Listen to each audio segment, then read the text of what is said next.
Story of how I entered a mansion as a housemaid, but almost destroyed another woman's life without planning to. I came from the village with nothing but my Gonna-Must-Go bag and a heart full of hope. My aunt in Lagos said she had found a job for me. The man is a big man, very rich. You will be staying in his house and working for his wife, she told me. When I reached the mansion, my mouth opened. The house was like a palace. Glass everywhere, big compound, 2 long cars parked in front, and security men standing like soldiers. I couldn't believe I was going to live there. Then I saw Madam Linda. She was beautiful, tall, light-skinned, and soft-spoken. She smiled at me and touched my shoulder. "You're welcome, Mirabel. Don't worry, this place will be home for you." That touched me. I respected her from that moment. Then I met him, Chief Edward, the man everyone called Oga. He was tall, dark, and handsome. His voice was deep like thunder, and whenever he passed by, his perfume filled the whole place. He looked like the kind of man you see in movies, calm, powerful, and rich. He didn't talk to me much at first. But each time I greeted him, he would smile slightly. And my body would shake. I told myself, "Mirabel, don't even try nonsense. This man is married, and his wife is kind." But my body was not listening. One night, Madam traveled to Abuja for a conference. Oga stayed back alone. Around 9 p.m., he called me. "Mirabel, come to my room. Help me massage my shoulder." My hands started shaking. I wore a wrapper and entered his room. He was sitting in a white towel. His chest was open, and his skin was shining. "Come," he said. I moved closer. My heart was beating fast. I had never touched a man like that before. As I rubbed his back, he held my hand and said, "Do you like working here?" I nodded. He looked into my eyes and whispered, "You are very beautiful, Mirabel." My eyes opened wide. I was speechless. Before I could say anything, his lips touched mine. My whole body melted. Something inside me said run. But something else said stay. That night, I stayed. And that was how everything started. After that night with Oga, everything changed. I couldn't look Madam in the eye anymore. Each time she smiled at me, my heart would beat fast. I felt like a thief, a silent one. But Oga didn't stop. The next night, he sent a message through the security man. "Tell Mirabel I want hot water in my room." It was 10 p.m. I carried the water inside. He was sitting on the bed in his boxer shorts, holding a glass of wine. The TV was on, but he wasn't watching it. He was watching me. "Come and sit," he said softly. I stood there, confused. He got up and walked slowly toward me. Then he placed his hand on my cheek and whispered, "You like it, don't you?" I wanted to lie. I wanted to pretend like I didn't want it again. But I couldn't. His touch made me weak. That night, we did it again. And again. And again. Before I knew it, I was sneaking into his room almost every night, whenever Madam was asleep, or whenever she traveled. The way he held me, the way he whispered into my ear, the way his body moved on top of me, it felt like I was in heaven. His bola was powerful. I had never experienced anything like it. It made my body shake. I couldn't get enough of it. Even during the day, while sweeping, my mind would drift to his touch, his breath, his kisses. I knew it was wrong. But I told myself, he's the one coming to me. I didn't force him. Sometimes, I would wear tighter dresses around the house, just to catch his attention. And it worked. Every time he looked at me, there was fire in his eyes. I started to feel like a queen in that house. But then, I began to notice something.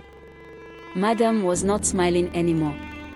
She would sit in her room for hours. I once heard her crying behind the door. I pressed my ear and heard her say, "God, what did I do wrong? Why is my husband no longer touching me?" I froze. Tears came to my eyes. Guilt hit me hard. I told myself I would stop. But that same night, Oga called again. And I went.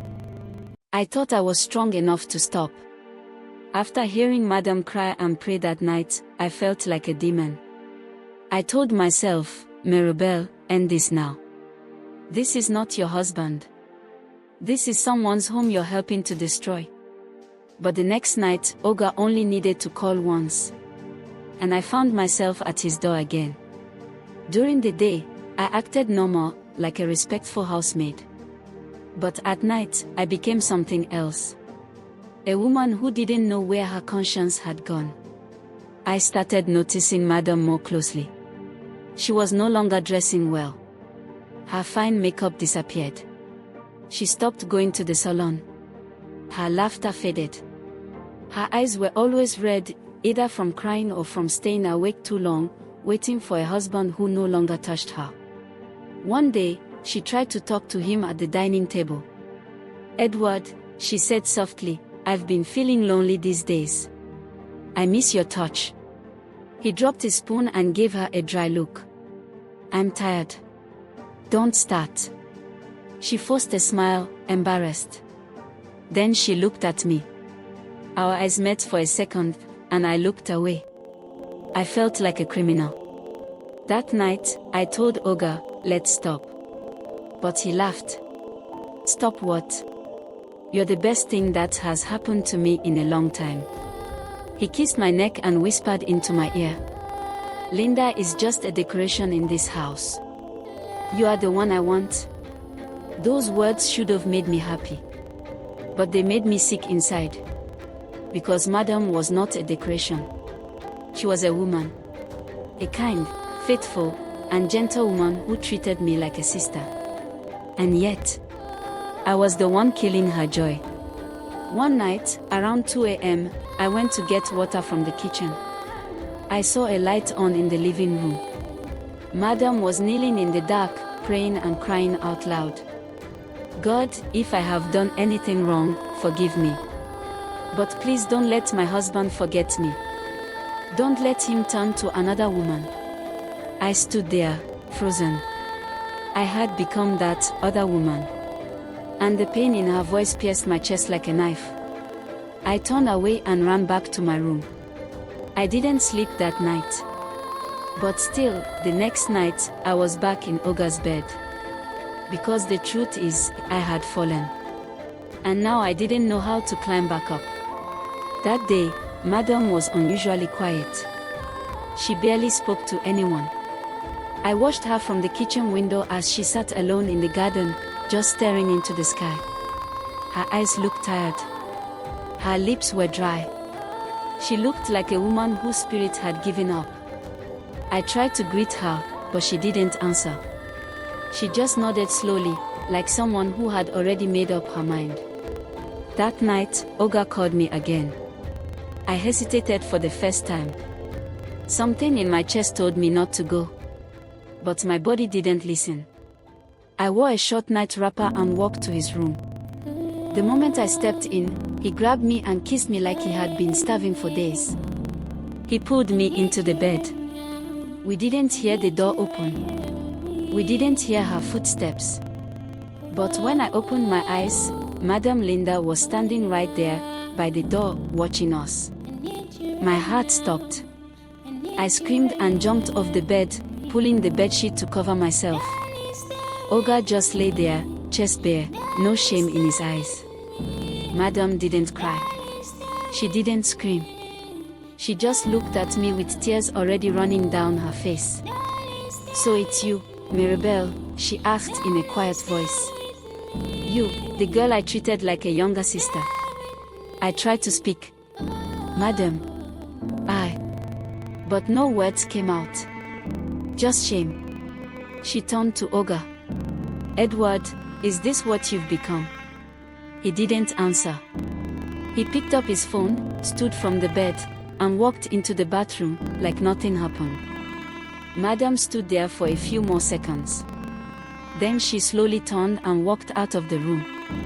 I wanted to run after her. I wanted to fall at her feet and beg. But my legs were weak. My hands were shaking. My head was spinning. That night, Madam packed her bags. I watched her from the window as she dragged her suitcase and entered the taxi, alone. She didn't even look back. She left behind her wedding ring, her pain, and me. And just like that, the woman whose only crime was loving her husband with her whole heart, was gone. Because of me. After Madam left, everything changed. The house became quiet, too quiet. No one asked me to sweep early in the morning. No one reminded me to soak clothes in warm water. No one smiled at me like Madam used to. Now, I was the one sitting beside Oga at the dining table. I was the one riding in the front seat of his car. I was the one he bought gifts for. Perfume. A new phone. Dresses. Even Brazilian hair. I was finally living the life I once dreamed of. But deep inside, I was not happy. Oga no longer smiled like before. He started drinking more. He would stay out late and come home angry. Sometimes, he wouldn't even touch me. I tried to make him laugh. I cooked his favorite food. I danced in front of him, wore short nighties, rubbed his shoulders. But all he did was sigh and say, "Just go to bed." At night, I would lie beside him, staring at the ceiling.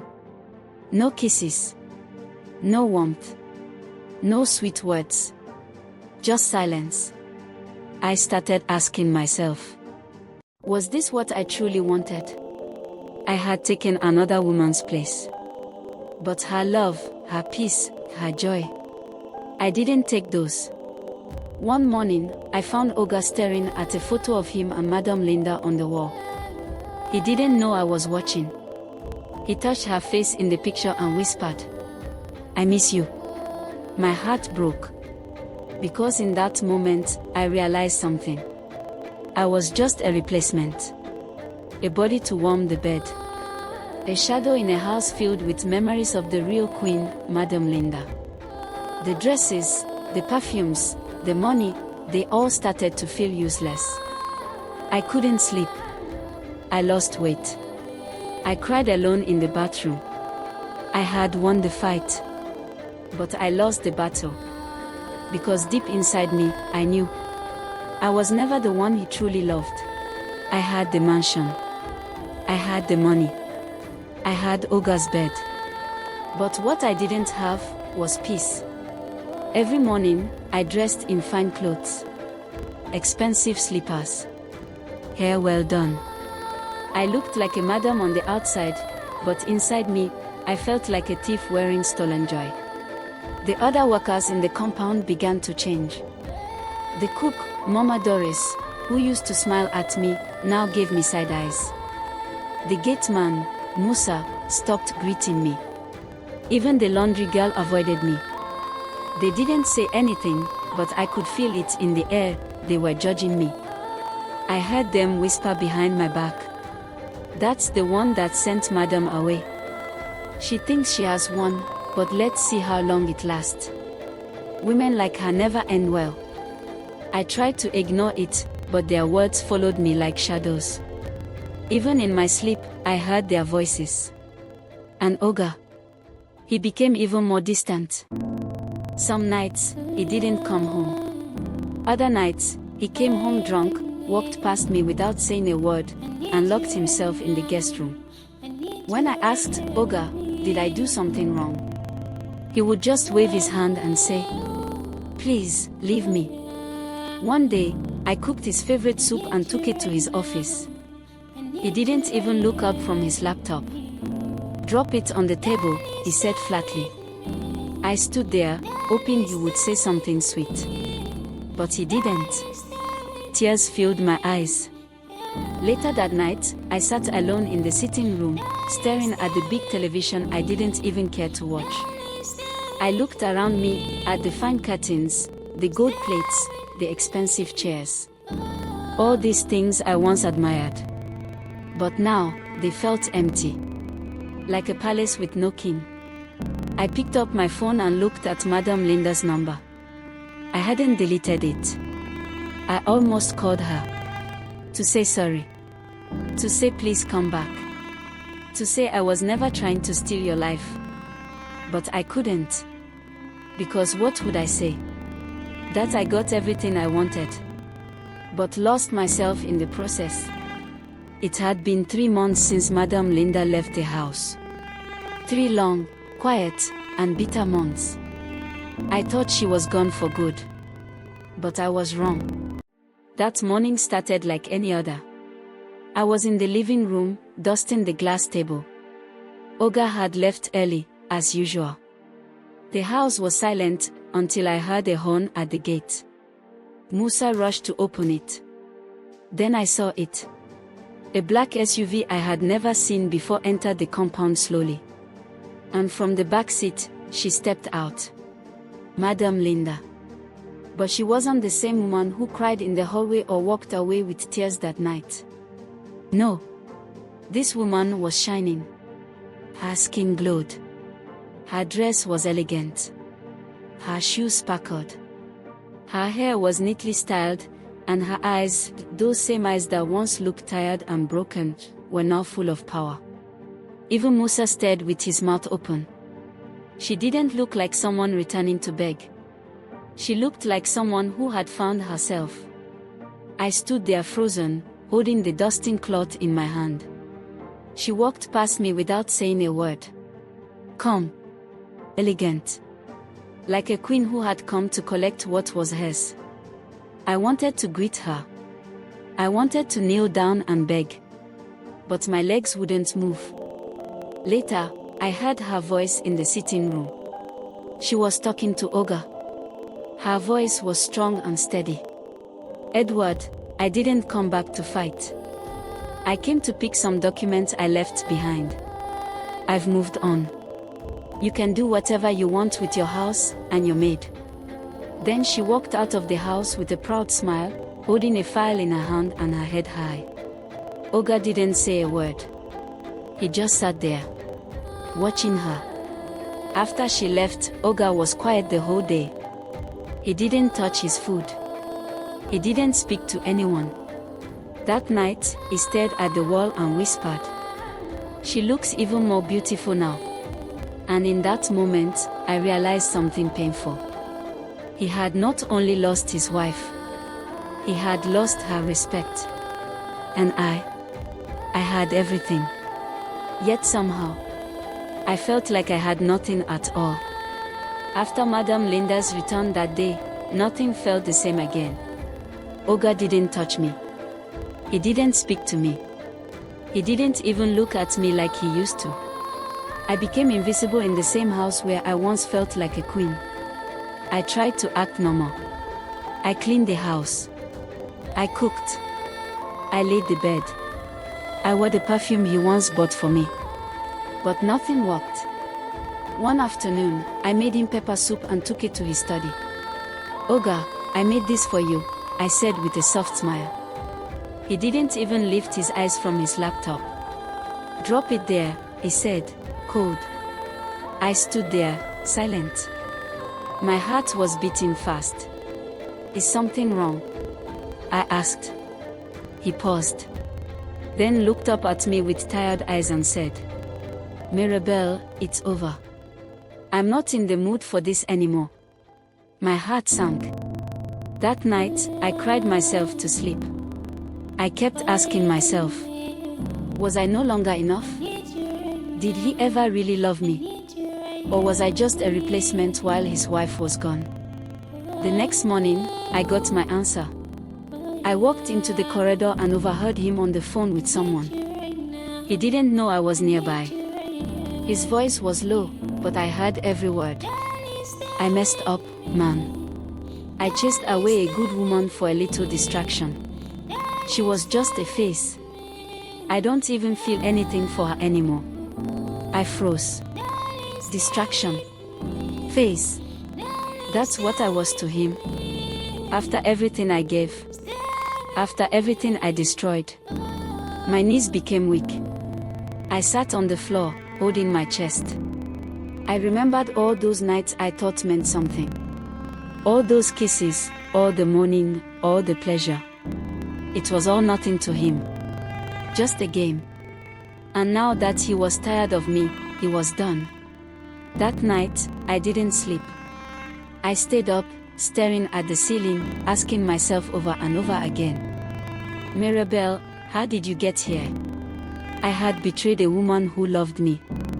I had ruined a home that didn't belong to me. And now, I was alone. 2 weeks passed. Olga barely noticed me anymore. No more late-night calls. No more warm touches. No more good morning, beautiful. I had become just another house girl in the mansion, like I was when I first came. But this time, I was carrying the weight of shame on my back. Then one morning, I heard Olga on the phone with his manager. Yes, send her in today. Make sure she's young, fresh, and clean. I didn't understand. Until that evening. The gate opened. A taxi drove in. And from the back seat came a young girl, maybe just 19. Fair, soft-spoken, with tiny waist and long lashes. She wore a simple gown and looked lost. Her name was Blessing. Olga introduced her to me casually. This is the new maid, he said. Show her around. I smiled and nodded. But my heart, it dropped. Because I saw it in his eyes, the same way he once looked at me. At first, Blessing was innocent. She called me Auntie Mirabel and followed me around. I tried to warn her gently. Just do your job, don't get too close to Olga, I told her one night. She laughed. Auntie, me? No, oh. I fear men. But I saw the way she started changing. She wore tighter clothes. She stayed longer in the living room when Olga was watching TV. She began to wear lip gloss at night. And one evening, I saw her coming out of Olga's room, buttoning her top. My chest tightened. Tears filled my eyes. History was repeating itself. I had once been her. And now, I was watching myself from the other side. I wanted to scream. I wanted to drag her and tell her, run. Don't let what happened to me happen to you. But I couldn't. Because deep inside, I knew Olga would just replace her too, one day.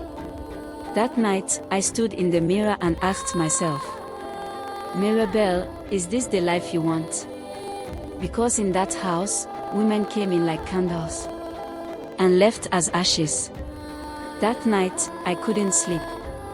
I kept hearing Olga's voice calling, Blessing, bring me water. Blessing, rub my shoulder. Blessing, come closer. It felt like a knife cutting through my soul. This was exactly how it started with me. And now, I was nothing but a faded memory. I looked at the gift Olga once gave me. The clothes, the shoes, the phone, the perfume. I sat in front of the mirror and asked myself, is this what you sold your dignity for? I had destroyed a marriage. I had betrayed a kind woman. I had lost my peace. And now, even Hezbollah, the one I once enjoyed like food, no longer belonged to me. I stood up, packed my things into the same Gonna Must Go bag I came with. I wrote one note and dropped it on the table in his bedroom. I came here to work. I stayed for pleasure. But I'm leaving to find peace. Goodbye, Olga. Mirabel. I walked out of the gate before sunrise. No one tried to stop me. Not Olga. Not the new maid. Not even the guards. I entered the street, barefoot and crying, but somehow, I felt free. 3 weeks later, I started selling food by the roadside. Small, I saved money. People laughed and said, is this not that maid from the mansion? I didn't care. Because now, I could sleep without guilt. I could smile without shame. I could dream again. And every time a man tried to flash his car key at me, I looked at him and said, "Your bola is not worth my peace." Final message. Some pleasures come sweet, but they leave bitter scars. I was once the thief of another woman's joy, until I realized the real robbery was what I did to myself. I lost my dignity chasing Ebola. But thank God, I found my peace.